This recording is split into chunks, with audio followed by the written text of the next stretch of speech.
last time this was used was during the Jimmy Carter administration, when interest rates went to 19 or 20%. And that's why people don't know about it. They're all dead. They're dead or retired.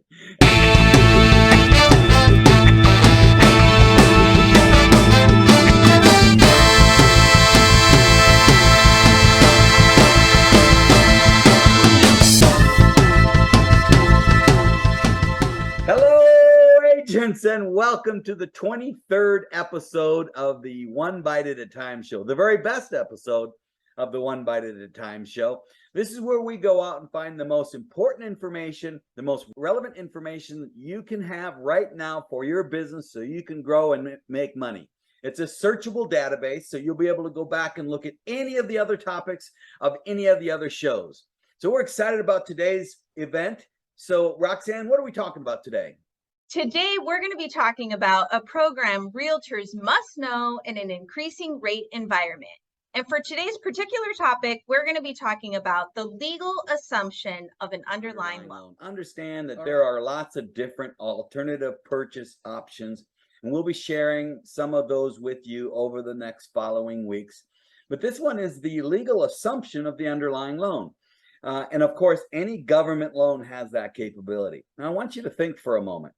If you have a seller who's selling a house for $600,000 and they have an underlying loan, in other words, a loan that's on their house now for $400,000, they've got 5 years paid on it already, and that interest rate on that loan is 3.5%, which we all know is very likely. And the buyer is looking to buy that home, and they're looking at whether or not they should buy it, and looking at the payments of the current loan that they would have to get, and that's going to be 7%. So let's just assume they are going to do that, and if they buy that home with a $400,000 7% interest rate fixed rate mortgage after putting $200,000 down, their overall payments over the term of that loan is going to be approximately $958,000. Well, we all know that's a lot of money. But if they could assume that underlying loan of $400,000 that's already got 5 years of payments paid on it at 3.5% interest, their overall payment would be $600,000, just a little over $600,000. That's a lot of difference. Do you think that might be even worth paying a little more for the house than what it's worth? Maybe even more for the house than what it appraised at. So understand that if the buyer's going to save $350,000, wouldn't they pay $50,000 more for the house?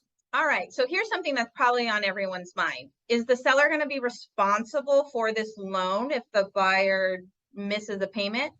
Nope, absolutely not. That's why it's a legal assumption. They're assuming that underlying government loan. It comes off the credit report for the seller and goes onto the credit report for the buyer. It becomes their loan. It's the same loan, but it becomes someone else's loan. Now, they have to qualify through that lender, and we might be able to help you with that here at Vintage Mortgage Firm. So what about the $200,000 down payment? Where are people expected to get this from? Well, they're going to have to put more down. And I know there's a lot of people out there, and I know that agents are sometimes going to say, well, their buyers don't have $200,000, or they can't find any buyers with $200,000 for a down payment. Well, Roxanne, what do you say to that? I say you can find a buyer who's selling a property that has just the same amount of equity that they can then transfer to the new property. So. Yeah, in fact, it happens all the time now. In fact, I don't even remember a loan recently where the buyer wasn't coming in with a large amount of money, especially when they were selling their current underlying home. And let's just say they didn't want to put that much down, but they had it. Well, would it be worth saving $350,000? Let's just say you sell the house for more than what it's worth. And so $50,000 more than what it's worth, and the buyer's buying that house for $50,000 more than what it's worth, more than what it appraised at. First of all, it would help the values of the properties in the community. That would be nice. But instead of saving $350,000, then the buyer would only save $300,000. Guys, this is huge. When you calculate interest rates and payments over the life of the loan, it's a massive difference. So don't take that for granted. There's lots of people out there. You could even advertise that home with an existing loan of 3.5%. You could do all kinds of things here. Check with your rules and regulations. But if the seller's willing to sell it, let's just say you have a seller that's got their house too high. The price is too high, you know it, and the seller won't drop their price. We've seen that a lot lately. And their house is just sitting there. Well, then approach your seller with the idea that, well, you've got a government loan. Why don't you at least allow the buyer to assume the existing government loan? I mean, most sellers, they just need to understand that they're not going to be responsible for that loan anymore. And if they're going to get an extra $50,000 or $20,000 for the house, why wouldn't they let the buyer assume the existing underlying loan? Wow.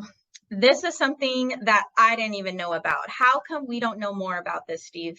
Because the last time it was used in earnest a lot was back during the time when Jimmy Carter was president. Jimmy Carter, the peanut farmer. When interest rates went to 18%, there was a lot of alternative purchase options used to buy homes. A lot. I mean, everything. In fact, we're going to be talking about lease options, all-inclusive trust deeds. We're going to be talking about a lot of different things over the next few weeks and months to give you an understanding of what was going on. And I've studied this to the point where I put together a program with the help of and the oversight or the review by John Giardinelli of the Giardinelli Law Group. And this program I'm making available to local agents. And there's three big segments of the program. One of them is strictly on all-inclusive trust deeds, one on land contracts, one on lease options. But the assumption loan is pretty easy, pretty basic. That's why I wanted to start with that. But the programs that are available today are all legal. You can use title, you can use escrow. Of course, title is not going to insure something that's not legal. Title is not going to insure something that where the seller or the buyer could lose their home. So this is not unsafe in any way, shape, or form. You're always going to use title. You're always going to use insurance. But the last time this was used was during the Jimmy Carter administration, when interest rates went to 19 or 20%. And that's why people don't know about it. They're all dead. They're dead or retired. And that's true. That's a fact. Even the lawyers today don't really understand it, because the last time anybody dealt with it, those people are retired or dead. So we have to start learning these things all over again, and we can help you. So how would we even know that this would be a type of deal? What are the very specific things a realtor should be looking for to see if this is something that would benefit their seller? Well, first off, what type of loan do you have on the house? If you're talking to the seller, you ask a lot of questions up front. Well, you're not used to asking what kind of loan do you have on the house, but that's the kind of question you're going to want to ask. What kind of loan do you have on the house? How long have you been making payments on that loan? In other words, find out when it was originated. And not from the start of the time they bought the house, but the last time they refinanced. When was that? Maybe get a copy of their note. That's easy to do. So you can see exactly when it started. That'll be easy to be able to see exactly not only when it started, but how many payments have been made on it. That way you can calculate the benefits. Bottom line, ask those questions. What type of loan is it? What's the interest rate on it? And how long have you been making payments on it? Here's another question. Is there a difference for the seller if they ended up doing an assumption to traditional financing? None at all. Not at all. I mean, they're going to get the same amount of money in their pocket, although they might sell the house for more money. That's certainly true. They may end up with more money in their pocket. They're going to have more people interested in their home, so they might sell it faster. So I guess the benefits to them are huge. There is no drawbacks. There's none at all. So a lot of people want to know, how do they get started? Of course, the buyer has to pre-qualify. Well, who do they call, Roxanne? Us. No, by the way, you can get this information for free. You just phone numbers on the screen right now. Give me or Roxanne a call, and I'd be happy to answer all your questions, help you understand what's going on if you have a particular deal, help you structure a deal. Happy to do that. And then your buyer still needs to pre-qualify, because they're actually assuming a loan. They're getting a loan. It just isn't a loan that's already active. They're getting the loan that's there, but they still have to assume it. They still have to qualify for it, which is different than some of the other alternative purchase options we'll talk about. So they're going to have to still qualify. They're still going to have to talk to a mortgage broker that understands what's going on. Of course, you can get this information because you're part of the community. You don't have to work with Vintage Mortgage Firm. Yes, you do have to send your loans to Vintage. I'm sorry, Roxanne says you do. But nevertheless, if you call me, I'll be happy to help you structure deals and help you understand what's going on. Maybe we can earn your business that way. And your buyer still needs to pre-qualify. So we'd still be happy to do the pre-qualification. And we're hoping very soon we're going to actually be able to maybe help you with the entire assumption for a 1% charge or some nominal fee. that we'll earn as well. So the idea is we're not going to leave you hanging. You're always welcome to call us and get more information. Again, my number's on the screen. You're happy to call me directly. You can call Roxanne. She's getting up on all this information. All right. I also wanted to make a mention that we had a great time for those of you who came to our party. It was an intimate time, free food and drinks, and nobody got drunk. It was a lot of fun. And we're looking forward to doing something like that every 6 months or so. So the next one I think is April. Do you know what's the date? We do have the date. We will be throwing it at them soon. But yeah, okay. We don't have the date. It's in April, but it's going to be at the same place, we think. And it was a great venue, and good wine, good drinks, good food, great food. There was great atmosphere. Yeah, great food. So hopefully we'll see all of you there again, the ones who came, and then maybe we'll get the rest of you could come too. But we really would like to see you. It was a great time. Roxanne got drunk. I couldn't stop her. Tipsy, maybe a little tipsy. I don't know. Listen, I think we're gonna break out the karaoke next time. Oh, karaoke! That would be a lot of fun. I ain't doing it. I don't even put that in there, Steve.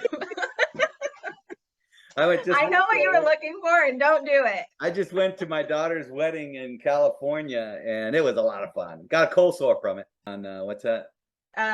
Austin Powers. Austin Powers. He's pointing at a cold sore. Dr. Evil.